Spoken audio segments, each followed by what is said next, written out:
চালিয়েছেন, caretaker government কিছু চালিয়েছেন, সবাই মুসলমান পরিবারের সন্তান ছিলেন, কেউ কোরআন দিয়ে দেশ চালায় নাই। আমরা এবার দেখতে চাই আগামীর দেশ হবে কোরআনের দেশ। রাজি আছেন কারা কারা? হাত উঁচু করে দেখার মুসলমান।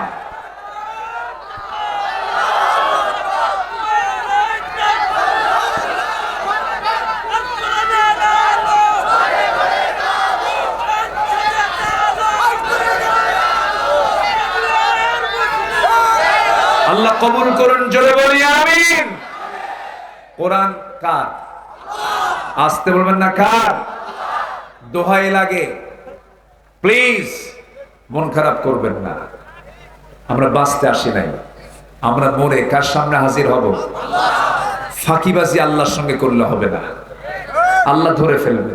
আল্লাহ বলবেন তুই মুনাফিক, তুই কি মুনাফিক। আমার বন্ধুগণ, মুনাফিকের দোয়া আল্লাহ রাব্বুল আলামিন কবুল করেন না। মুনাফিককে আল্লাহ রাব্বুল আলামিন কখনো ক্ষমা করতে পারবেন না।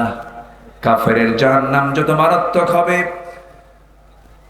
মুনাফিকের জাহান্নাম তার চাইতে বেশি বড় মারাত্মক হয়ে যাবে। মুনাফিককে আল্লাহ রাব্বুল আলামিন জাহান্নামের তলদেশে রেখে দিবেন। মুনাফিক ইসলামের জন্য সবচেয়ে বড় ক্ষতিকর। আমার নবীজি বদর যুদ্ধ, উহুদ যুদ্ধ, খন্দক যুদ্ধ সহ সব যুদ্ধে উস্কানিদাতা হলো মুনাফিকের বাচ্চারা। ইসলামের সবচেয়ে বড় ক্ষতি যুগে যুগে করেছে মুনাফিকের বাচ্চারা। এখনো আছে না নাই? বলেন, আসতে বলবেন না, আছে না নাই? আচ্ছা, মুনাফিকি চাল চালা যাবে না। মুনাফিকি করলে পরে তার জন্য জান্নাত হারাম হয়ে যাবে, তার নামাজ কবুল হবে না, কোন ইবাদত কবুল হবে না। আমার নবীজির সময় একজন মুনাফিক ছিল, নবীজির জীবদ্দশায় ইন্তেকাল হয়ে গেল। নবীজির কানে সংবাদ চলে এলো মুনাফিকের একজন সন্তান ছিল, ভালো সাহাবী। আমি কি দোয়া করে দেব নাকি? তো এরকম করে ওঠা বসা হয় কেন? ওই যে ওঠা বসা হচ্ছে, এটা কেমন কথা? আপনি উঠবেন, আপনার হাঁটুতে আরেকজনের মুখ লাগবে। এত মানুষ, এত বরকত জায়গা আপনি পাবেন কোথায়? আপনি কি জানেন এই জায়গাটা এখন কি অবস্থা হয়ে আছে? অসংখ্য ফেরেশতা এখানে পাহারা দিচ্ছে এবং দোয়া করতেছে, আল্লাহ সব বান্দার সব গুনাহ মাফ করে দাও। আপনি কি ভাবতেছেন এটা? আপনি এটা সাধারণ জনসভা না, কোরআন। কোরআন পৃথিবীর সব ডিস্ট্রয় হবে, কোরআন থেকে যাবে। যেরকম আল্লাহু আকবার, সেই কোরআনের বৈঠক চলছে। এখানে ইচ্ছা হলো বসলাম, উঠলাম না। আমরা আমাদের শেষ কাজ দোয়ার মধ্য দিয়ে শেষ করব। জোরে বলি ইনশাআল্লাহ, আরো জোরে বলি ইনশাআল্লাহ। মাইকের আওয়াজ একটু বাড়ায় দেন, একটু আওয়াজ বাড়ান। আমার দিকে তাকান। আমার নবীজির জীবদ্দশায় এক মুনাফিক ইন্তেকাল হলো, তার মৃত্যু হলো। নবীজির কানে সংবাদ এলো। মুনাফিকের সন্তান একজন ছিলেন, ভালো সাহাবী। তিনি এসে কাঁদলেন। বাপ মরলে তো কান্না আসবে, আসবে না? খারাপ হলেও কি কান্না হবে না? কেঁদে কেঁদে বলছেন, ইয়া রাসূলুল্লাহ, আমার বাবা জঘন্য মানুষ ছিল, আমি তো জানি, কিন্তু আমার বাপ তো একটু মায়া দয়া হয়। হুজুর, আমি আপনার কাছে আসছি, আমার বাবার জন্য যদি কাফনের কাপড়টা সংগ্রহ করে দিতেন। কি কাফনের কাপড় নিবা? হুজুর, আপনার গায়ে একটা জুব্বা যদি দিতেন। আমার নবীজি গায়ের জুব্বাটা বলার কারণে দিয়ে দিলেন, যাও তুমি আমার সাহাবী যখন চাচ্ছ তোমাকে দিয়ে দিলাম। বাবার গায়ে গোসল করায়া আমার নবীর পরনের একটা জুব্বা তার গায়ের মধ্যে বরকতের জন্য দিয়ে দেওয়া হলো। কিন্তু লোকটা মুনাফিক। কি বলেন? মুনাফিক। নবীর গায়ের জুব্বার বরকত আছে না নাই? আচ্ছা, আমার নবীজি মদিনার মসজিদে বসা। কিছুক্ষণ পর ওই মুনাফিকের সন্তান সাহাবী ছিলেন, ভালো ছিলেন, তিনি এসে বলছেন, হুজুর, কাফনের কাপড় তো পরাইয়া দিছি, জানাজাটা কে পড়াবে? আপনার কাছে এসেছি, আমি জানি আমার বাপ জঘন্য মানুষ। যদি আপনি আমার বাবার জানাজার নামাজটা পড়াতেন, খুব আমি খুশি হতাম। বাবার জন্য কে না চায় বাবার গুনাহগুলো মাফ হয়ে যাক। সঙ্গে সঙ্গে আমার নবী রাসূল বলেন, সাহাবী তুমি আমার প্রিয় সাহাবী, তুমি যখন বলে ফেলেছো আমি তোমাকে কেমন করে মানা করি, যাও রাজি হয়ে গেলাম, তোমার বাবার জানাজা আমি যাব। কিন্তু লোকটা কি বলেন? মুনাফিক। নবীজি চলে গেলেন, সামাজিকতা রক্ষা করলেন, সাহাবীর কথা তিনি বারণ করতে পারলেন না। জানাজা শুরু হয়ে যাবে, আমার নবীজি জানাজা শুরু করবেন, এমন সময় পিছন দিক থেকে একজন সাহাবী, তার নাম হলো ওমর, খুব মেজাজি সাহাবী ছিলেন, খুব গরম সাহাবী ছিলেন। মাঝে মাঝে মনে হয় বর্তমান দুনিয়াতে একটা ওমরও যদি আসতো, ইসরায়েলের এই ইহুদির বাচ্চাগুলোকে সঙ্গে সঙ্গে খতম করে দেওয়া যেত। ওমর কি দাপট ছিল তার! অর্ধ দুনিয়া শাসন করেছেন, সামনেও প্রোটোকল লাগে না, পিছনেও প্রোটোকল লাগে না, একা একা চলতেন। উটের পিঠে চড়ে যাচ্ছেন ভৃত্যকে সাথে নিয়ে, ভৃত্য আর উনি, একটা উট। মাঝে মাঝে লাগাম ধরে খলিফা, আবার মাঝে মাঝে লাগাম ধরে ভৃত্য, সমান ভাবে, কেউ যেন কষ্ট না পায়। চলে গেছেন তিনি বিশাল লম্বা সফরে। সেই লম্বা সফরে যাওয়ার সময়, ওই সময় প্যালেস্টাইন সফরের সময়, ওই দেশের নেতৃবৃন্দ যখন দেখলো ঘোড়ার উটের পিঠে বসে আছে, ওটাই বুঝি ওমর। কিন্তু উটের পিঠে সেই সময় বসেছিল হলো ভৃত্য, আর লাগাম ধরে আছে ওমর। আল্লাহু আকবার, আল্লাহু আকবার বলেন।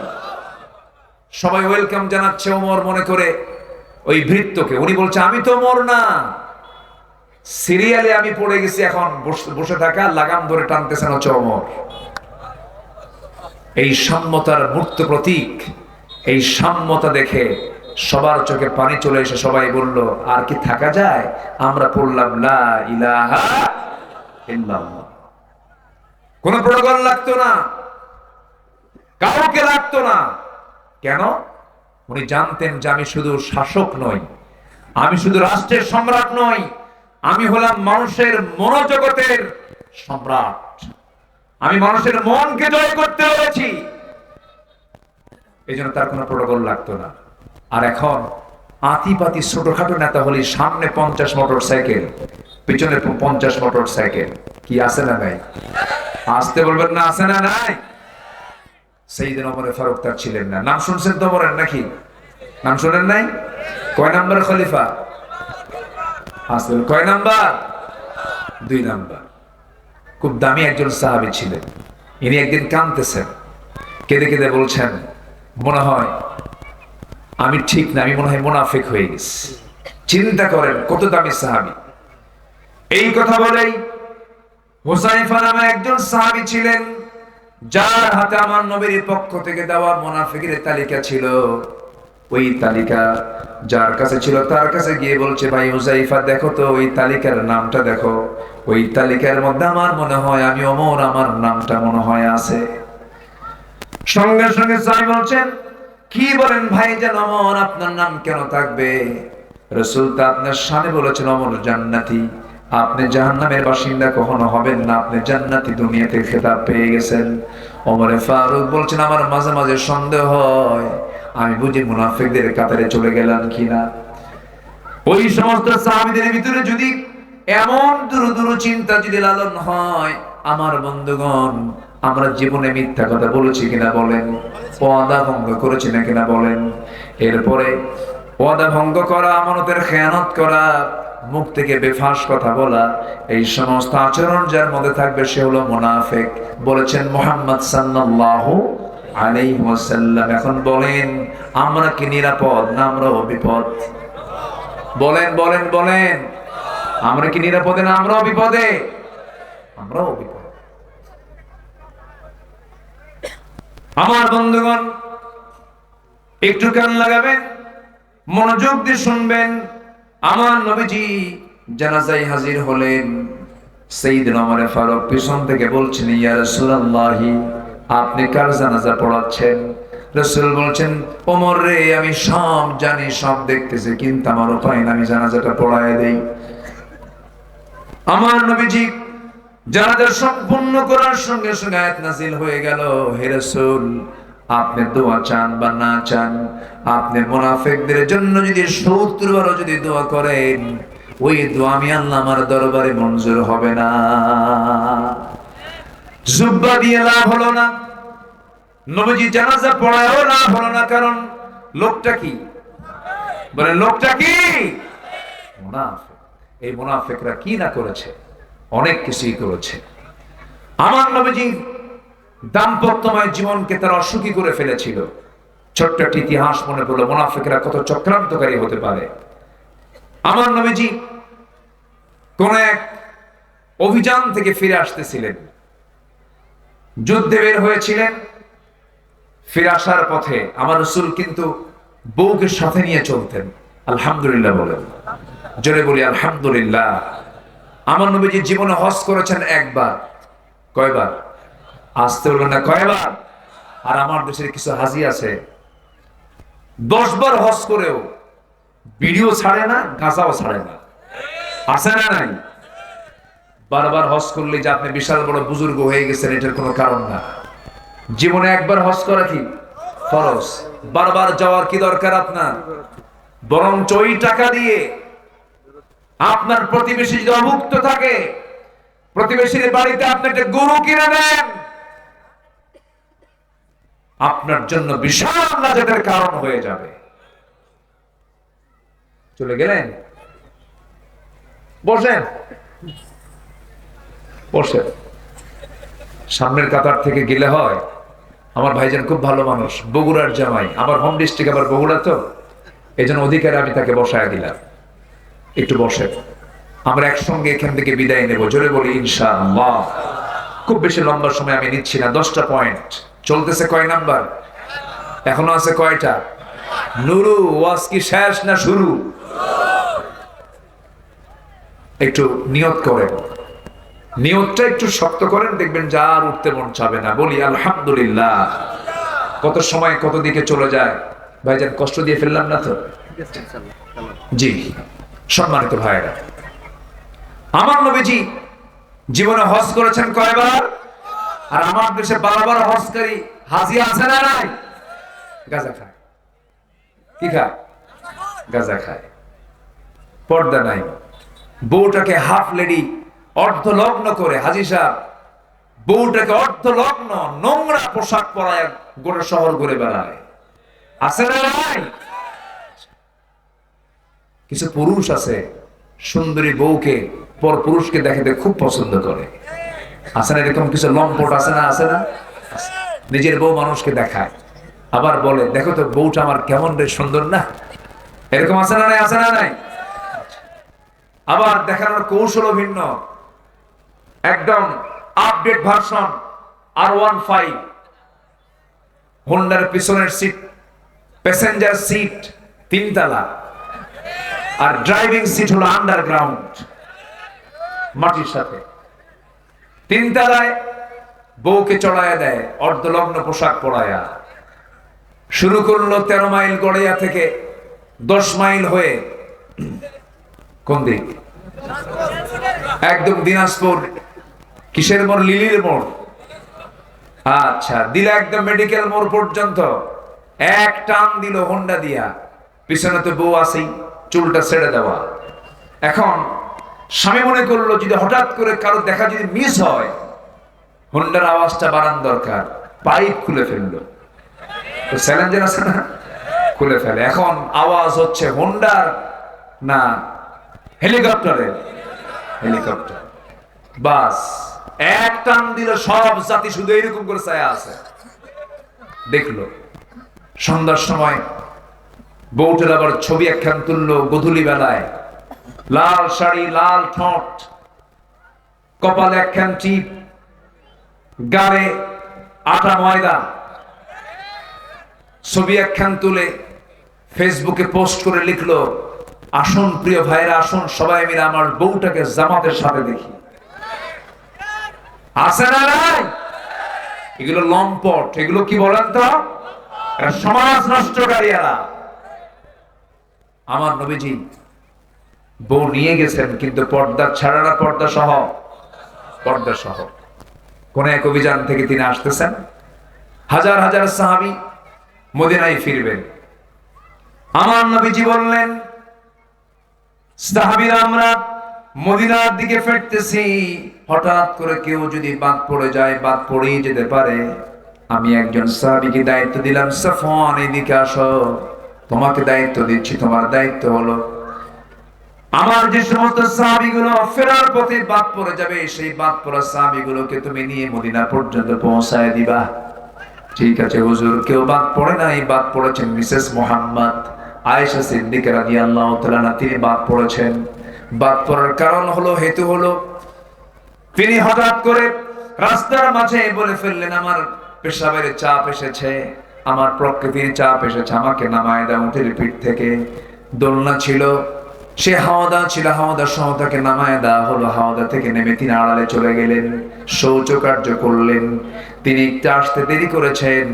যে দায়িত্বপ্রাপ্ত সাহাবী মনে করেছেন আম্মা জান আয়েশা বুঝি হাওদার মধ্যে আছেন। এত চিকন ছিলেন যে থাকলেও সে ওজন, না থাকলে সে ওজন।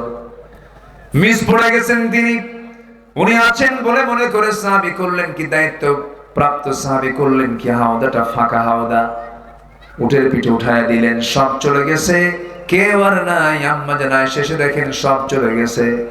কাপড়টা দিয়া, ওড়নাটা দিয়া থেকে তিনি আস্তে করে বসে পড়লেন। দায়িত্বপ্রাপ্ত সাহাবী দূর থেকে দেখে বলছেন, আমি আপনাকে চিনতে পেরেছি, আপনি আম্মা জান আয়েশা। কোনো চিন্তা করবেন না, আপনাকে সঙ্গে করে নিয়া মদিনা পর্যন্ত পৌঁছে দেওয়ার দায়িত্ব রাসূল আমাকে দিয়েছেন। নিরাপদে আমি আপনাকে পৌঁছায় দেব। নিরাপদে পৌঁছায় দিলেন। নবীর ঘরে যেতে না যেতেই মুনাফিকদের কানে কানে সংবাদ চলে গেছে। মুনাফিকরা বলতেছে, তোমরা কি জানো গত রাত্রে আবু বকরের কন্যা আয়েশা, নবীর বউ আয়েশা, গত রাত্রে একজন পরপুরুষ সাফওয়ানের সঙ্গে গোটা রাত ঘোড়ার পিঠে চড়ে চড়ে এসেছে। আয়েশার সতীত্ব নষ্ট হয়ে গেছে, চরিত্রহীনা হয়ে গেছে। যেরকম নাউজুবিল্লাহ। এগুলো কাদের কাজ? আস্তে করে কাদের কাজ? এগুলো লোক তো নাই আমার দেশে। আসতে বলবেন না, আছে না নাই? ওয়াজগুলো কি এগুলো করা দরকার? একটু আমার ভাইয়েরা মনোযোগ দিয়ে শুনুন। শেষ পর্যন্ত কি হলো, নবীর কানে যখন সংবাদ চলে গেছে এমন জাতীয় কথা, আমার নবীজি শুনে তার মনটা খারাপ হলো। আমার নবীজি বলছেন, আয়েশা রে, কি যেন শুনলাম, মনটা আমার খারাপ হয়ে গেল। আমার মনে হয় এই মুহূর্তে তোমার এই জায়গায় না থেকে তোমার বাবার বাড়ি চলে যাওয়া উচিত। একটা নারীর যখন বিয়ে হয়ে যায় তার জন্য আসল বাড়ি হলো বাবার বাড়ি না স্বামীর বাড়ি? বলেন বলেন। স্বামীর মুখ থেকে যখন এই জাতীয় কথা তিনি শুনলেন, যেন তিনি আকাশ ভেঙে পড়ে গেলেন। চোখের পানিতে গাল ভিজে যায় আর বলছেন, ইয়া রাসূলুল্লাহ, আপনি আমাকে বলেছেন, আমি তো যেতে বাধ্য হচ্ছি।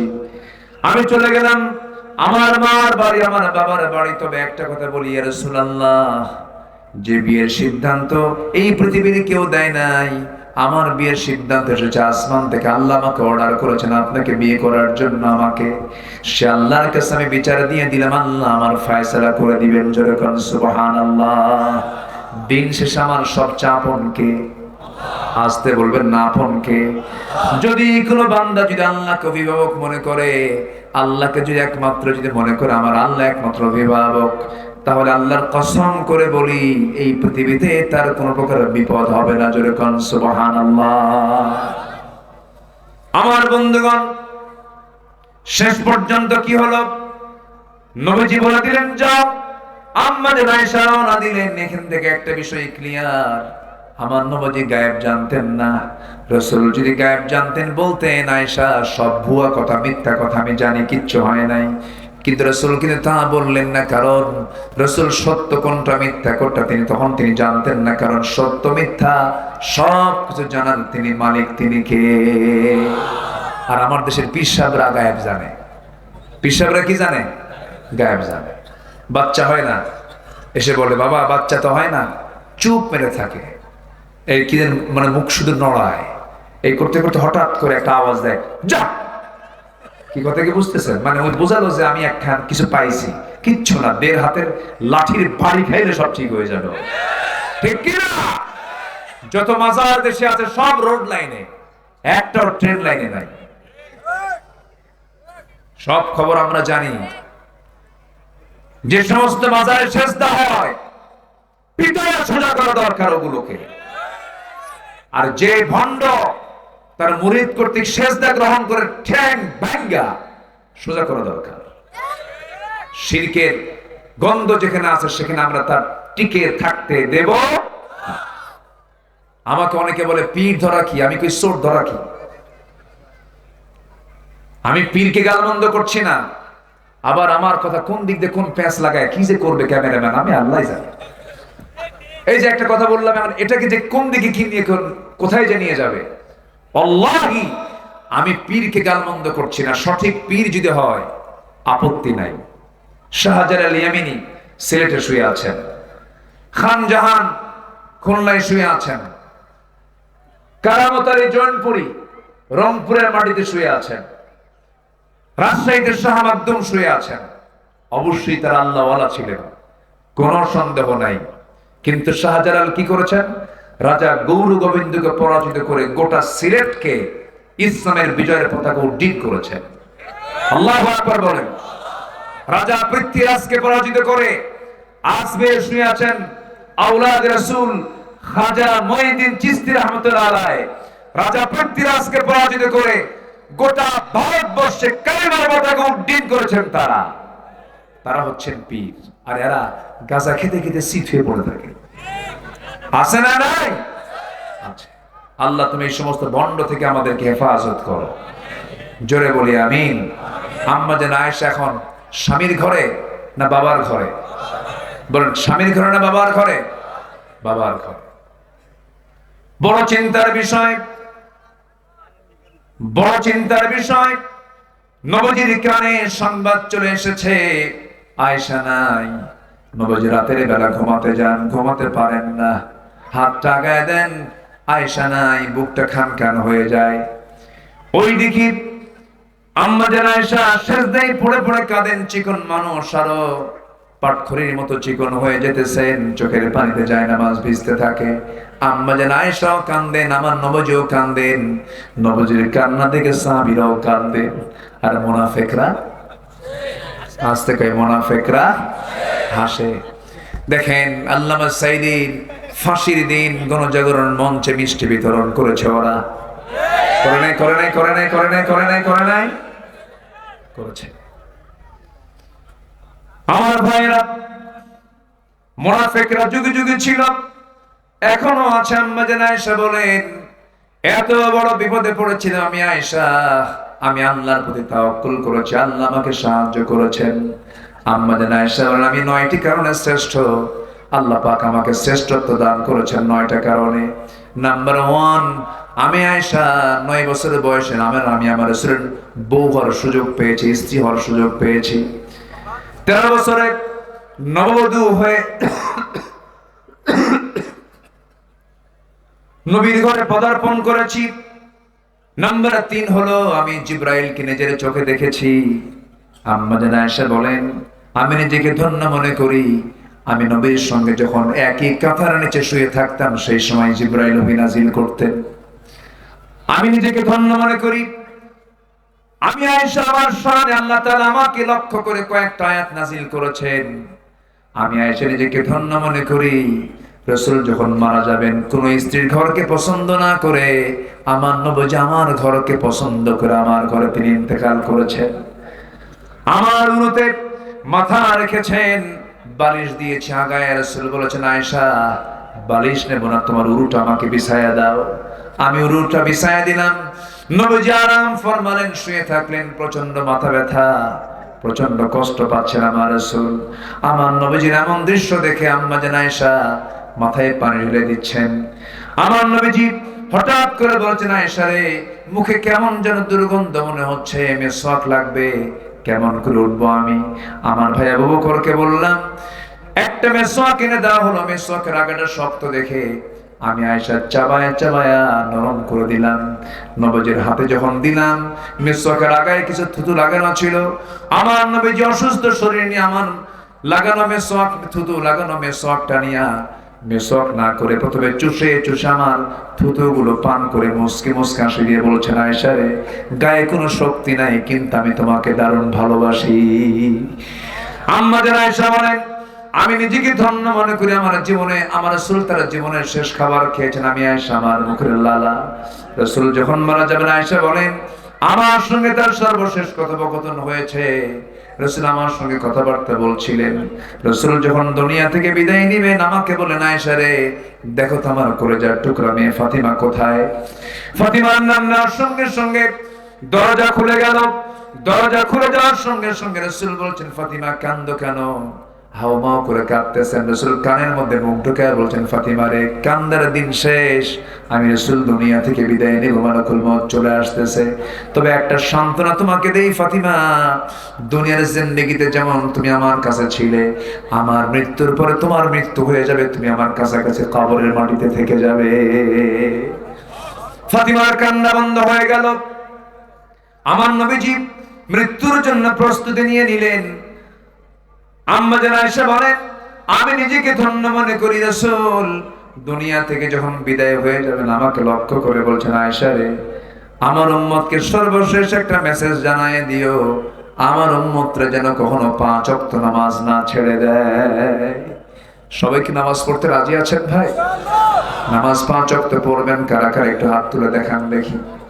জোরে বলি ইয়া আল্লাহ, আরো জোরে ইয়া আল্লাহ, ইয়া রহমান, ইয়া রহিম। আমাদেরকে 5 ওয়াক্ত সালাত আদায় করার তৌফিক তুমি আল্লাহ দিয়া দাও। জোরে বলি আমিন, আরো জোরে আমিন। নামাজ আছে যার ঈমান আছে, তার নামাজ আছে যার চরিত্র আছে, তার নামাজ আছে তার শৃঙ্খলা আছে, তার নামাজ আছে যার বরকত আছে, তার নামাজ নাই যার তার কিচ্ছু নাই। নাউজুবিল্লাহ বলেন। সম্মানিত ভাইয়েরা, আম্মা জান আয়েশা এবার বলছেন রাসূল যখন ইন্তেকাল করবেন আমাকে হঠাৎ করে বলছেন আয়েশা মৃত্যুর দুয়ারে মালাকুল মউত চলে আসছে, জান কবজ করে ফেলবি, যে কোনো মুহূর্তে আমি দুনিয়া থেকে বিদায় নিয়ে নেব। দেখো তো আয়েশা ঘরের মধ্যে কোনো গহনা আছে নাকি, সোনা আছে নাকি। গোটা ঘর তন্ন তন্ন করে খুঁজে 4-5টা স্বর্ণের বার পাওয়া গেল। হাতের তালুতে নিয়ে বলছে আয়েশা রে, এতটুকু সম্পদ আমার ঘরে রাখতে চাই না, আল্লাহর দ্বীনের জন্য আমি এই সম্পদগুলো আমি দান করে দুনিয়া থেকে বিদায় নিতে চাই। রাসূল বিদায় নিলেন। বিদায় নেওয়ার আগ মুহূর্তে সর্বশেষ কথা বলেছেন আম্মা জান আয়েশার সাথে। তিনি বলেন আমার সঙ্গে তার সর্বশেষ কথা হয়েছে, আমি নিজেকে ধন্য মনে করি। রাসূল যখন দুনিয়া থেকে বিদায় নেবেন, বিদায়ের পর তার যে কবরটা হয়েছে সেই কবরটা হয়েছে আমার ঘরের ভিতরে, আমি নিজেকে ধন্য মনে করি। আমার বড় শখ ছিল আমি আয়েশা নবীর পাশে ঘুমাবো, আমার নবীর পাশে আমার বাপ ঘুমিয়ে আছেন। আমার বড় শখ ছিল আমি আমার রাসূলের পাশে শুয়ে থাকবো। কিন্তু ইসলামের বড় একজন খলিফা ওমর ফারুক যখন তার ছেলে সন্তানকে পাঠায় দিয়ে আমাকে বললেন, ওরে আয়েশা আমার বড় শখ আমি নবীর সঙ্গে থাকবো, এত বড় ব্যক্তিকে আমি কেমন করে মানা করি, আমি আমার জায়গাটা আমি ওমরকে ওয়াকফ করে দিয়েছি। দিলটা কত বড়, জোরে কর সুবহানাল্লাহ। আম্মা জান আয়েশা এত বড় একজন দামি নারী ছিলেন, তার বিরুদ্ধে মুনাফিকরা সতীত্বের হুমকি দিয়ে দিল, সতীত্ব নিয়ে প্রশ্ন তুললো। এটা কাদের কাজ বলেন? আসতে বলবেন না কাদের কাজ? যারা সতী শব্দে নারীর প্রতি মিথ্যাবাদ দেবে, যারা মিথ্যা সাক্ষী দেবে, এদের প্রতি আল্লাহর রহমত না লানত, রহমত না লানত, এদের কোনো দোয়া কবুল করবেন না কে? আমার বন্ধুগণ, আম্মা জান আয়েশা সিদ্দিকা রাদিয়াল্লাহু তাআলা আনহা